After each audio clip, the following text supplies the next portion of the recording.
Hello everyone and welcome to Review Information. In this video I will show you how to use WhatsApp in your local language.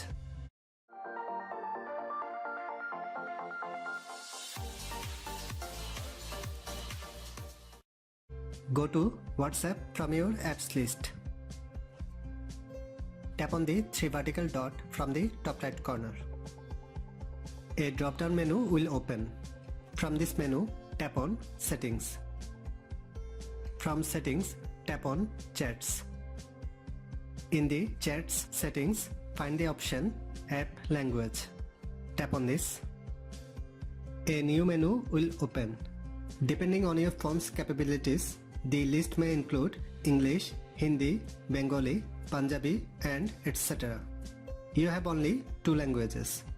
Select Bangla from the list. That's it. The WhatsApp language has been changed. In this way, you can use WhatsApp in your local language. Thanks for watching. Hope you guys enjoyed my video. Please subscribe my channel for more videos. Goodbye.